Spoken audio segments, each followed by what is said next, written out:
I think I heard my parents do it once when I was a kid, and I still remember it kinda. I don't even know if I should share that.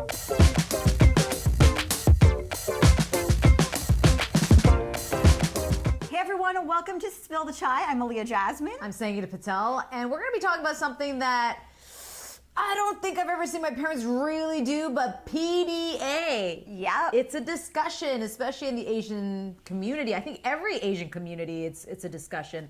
And when we see it, it's interesting to, you know what? When I do see it, I do feel a little bit uncomfortable because I wasn't brought up with it. Like my parents used to kiss here and there, like a peck here and there, but they never held hands in public, especially when there's family around. Yeah. They never did it. And so for me to see this generation starting to do it, sometimes I feel a little bit uncomfortable when I'm with my in-laws or with my parents. I'm not used to it, but when I'm with my friends and just the people I was brought up with, that's okay. Are you uncomfortable when you see white people displaying PDA, No. or only when you see Asian people? Asian. Isn't that weird? It's weird because we're just not used to And it. I think we're used to seeing white people in movies, kissing, and growing up seeing. Can we that say in white TV or do we shows. have to say Caucasian? But Caucasian is actually like, I think it actually pertains to like the Eastern European bloc, and So some we can people say are- white? I Okay. think so. Yeah. Okay.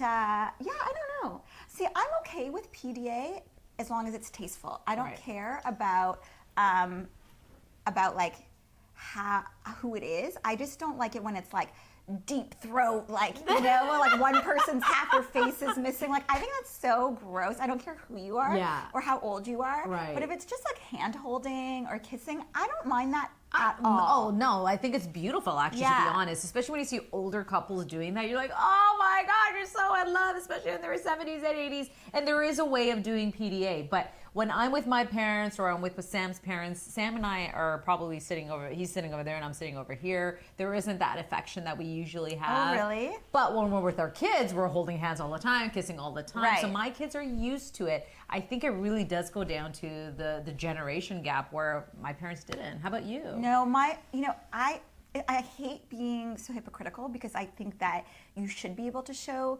a little bit of PDA, especially in front of your kids. I feel like it shows them that you're in a healthy relationship. But my parents didn't, and to be totally honest, as much as I kind of I'd want that to be like the norm, it would make me so uncomfortable to see them like kissing and stuff. Like, I think that would be so weird. I think I heard my parents do it once when I was a kid, and I still remember it kinda. I don't even know if I should share that. I don't know, But I'm pretty sure they were at it. How do you know?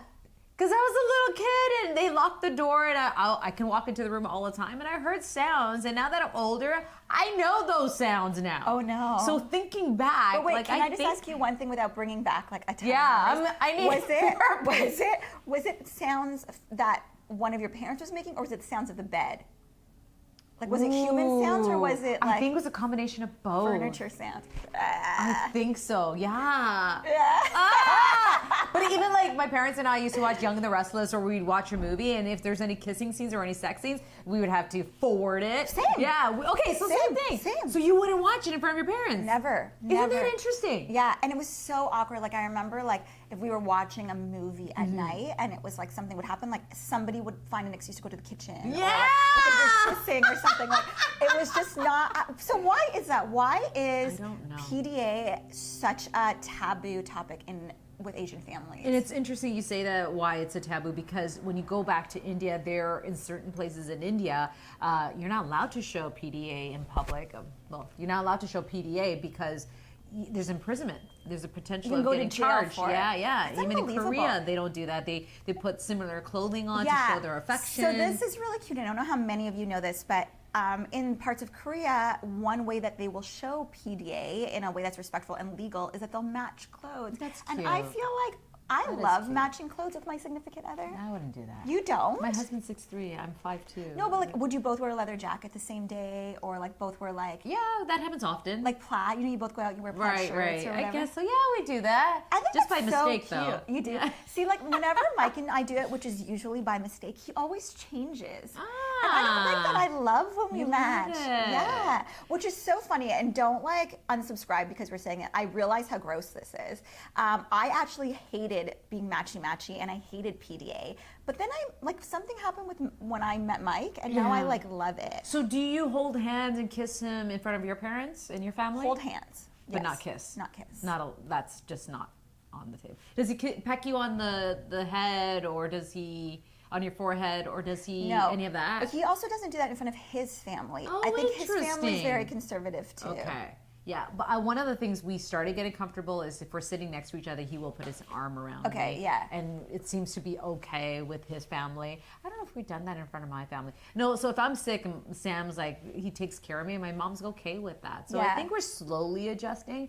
But even with my kids, when we watch movies, TV, and there's kissing, I'm uncomfortable, but they're okay with it. Are they okay with it? Yeah, like they're like, ew, it's so gross, but they won't turn away. Like when I was a kid, like you're right, we would walk to the kitchen or like get out of the situation. But my kids would be like, ew, that's gross, and I'd be sitting there. But I think Sam's more uncomfortable with the situation if it's happening with the girls. You know, I think it's also, I don't know. I want to hear what you guys think, but I Yeah. think it might also be generational because I also feel like we had to pretend we didn't know about sex. Right. I don't know about sex. You still don't, and you have 2 children. They Your mom came still from thinks you're the virgin. sky. Yeah, the storks came and they gave them to you in the hospital. have sex. But like, I think that's like a big issue. Yeah. You know, because you didn't want to let on that you knew what was going on. right. So, whereas I think maybe our generation will be cooler. Like, are you cooler with your kids that you like assume they know about sex? Or Yes. you've had that conversation? I'm with not them very already? good at it though. I thought it'd be that really cool mom and say, hey, let's talk about sex.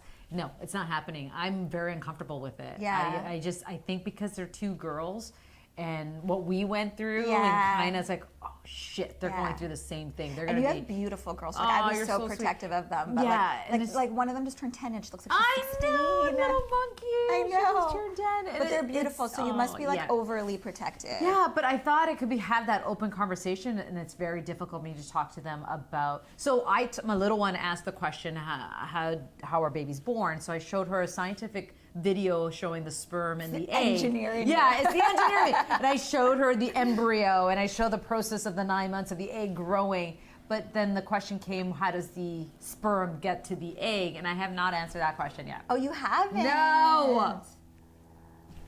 Okay, now would you be a lot more open if you had a son? Like, would you have talked about all this stuff if you had a boy? I don't think so. Really? Yeah, I think So, it's that like, old that's interesting. mentality that's coming back. So, like, so I think it's fair to say that most of us brown girls, and I think it's the same thing for most Asian communities, grow up pretending we don't know about sex. But is it the same for boys? So if you are a guy and do you have any brothers? I do. Did they know about, did they pretend they didn't know about sex growing up too? Or were Yeah, they, we never talked about it. Oh, really? No. Oh, it's so interesting. I think I talked to my sister about it, but never to my brother. Oh my gosh, no, he's my older brother. But did your brothers let on to your parents that they knew what sex was? No. Oh, interesting. No, not at all. But I think it needs to change. I think there should be more PDA, more love out there. I think people Yeah. should be holding hands and walking their dog and Yeah. doing that. But I think a big turning point for me in terms of how I felt about PDA is I was very like, I'm not a touchy person. Like I've never wanted to have a wedding. Like I'm very. Oh, so wait, will you kiss him on your wedding day? Well, we have to because we're gonna. Yeah, but will you feel awkward about it? Because I felt awkward about it because we You did kiss on our did? wedding day at the reception, and he kissed me, and I was like, oh my god, my mom's sitting right there. You can't kiss me right now, even though it's my wedding day. But it's your wedding day. I just couldn't do it. She's spilling the chai. I know. I'm all literally. nervous now. But you know what's so funny is like in My the mom saw me olden kiss. days, that was the day everyone in your family knew you were going to have sex because that's the night you consummate your marriage. Right. And legally, and this is like, I don't know how much people know this because weddings aren't as religious as they used to be, but traditionally, the reason for the wedding is so that you could, like, you weren't legally wed unless you consummated your marriage. Right. So that's why you like hung up the sheets The sheet with the blood. blood. That's right. They would Yeah. set up the room for you. Yeah, so yeah. I feel like that's the day when you can kiss, and I will kiss because I'm going to consummate my course. marriage I'm going For to lose first- my virginity then. So,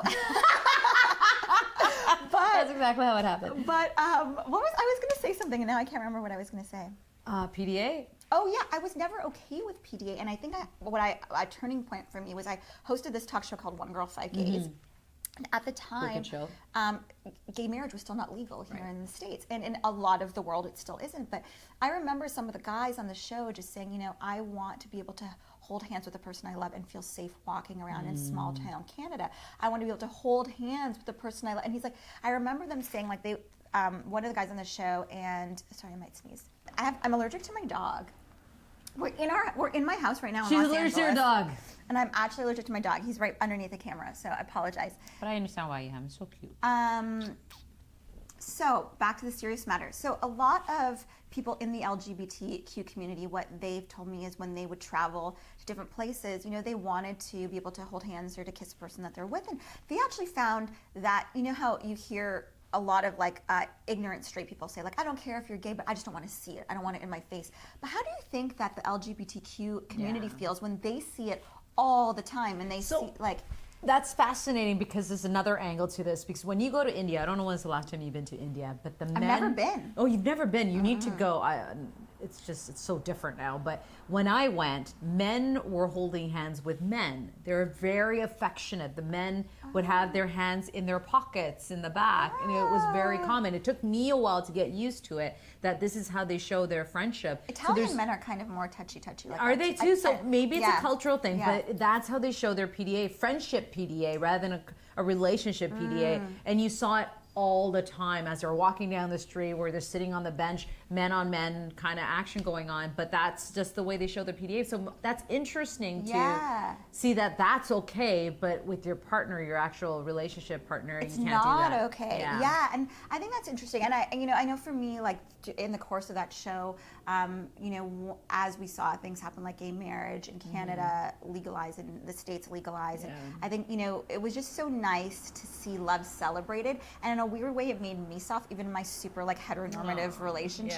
But you know, I face that stuff living here in the U.S. too. Like I'm in an interracial relationship, and I do find it interesting that we've had things like yelled at us in different places that we've traveled because we're both of different races. And so you've dealt with it. Oh yeah, like for sure. And that makes me feel more inclined to hold hands and more inclined to celebrate love versus hate, because like screw you for judging, you know, like that's kind of how I feel about that stuff. You have to deal with that in 2020. I know. It sucks any of us have to deal with this stuff, but yeah, we are. Especially now, Yeah, so I don't know, I just, the PDA thing is interesting because while I don't think it should be excessive because none of us want to see it, at the same time I do feel like in this world right now we live in with so much hate, like let's celebrate love. Who cares? Like, it sucks that you have to deal with it. I'm upset now. No, don't be upset. It's okay. I'll show you some PDA. It's okay. We're getting married. We're triumphing. We didn't break up over it, so it's all good. All right. So let us know about your experiences. Maybe not to be so happy. Okay. So we want to hear about your own. No. We want to hear about your own experiences, what you've dealt with PDA. Maybe you're from India. Maybe you're from Europe. Maybe you're from Canada, from the U.S. But we kind of want to see how it actually works around the world, because it seems like it's very common everywhere that you don't show PDA, but it's slowly changing. Yeah, and maybe you are like totally for PDA and you love like sticking your full on tongue right down your girlfriend's throat. So if that's the case, tell us why. Help us explain, and enlighten us. We want to hear all about it. Yeah, and join us every other week, bi-weekly on YouTube to talk about all these conversations. It is our video podcast, and it also belongs to you. So let us know what you want to talk about. Yeah, comment below anything that you want, anything you wish that you had two brown girls talking about. Let us know. We will spill the chai. Bye, guys. My chai's good. Thanks.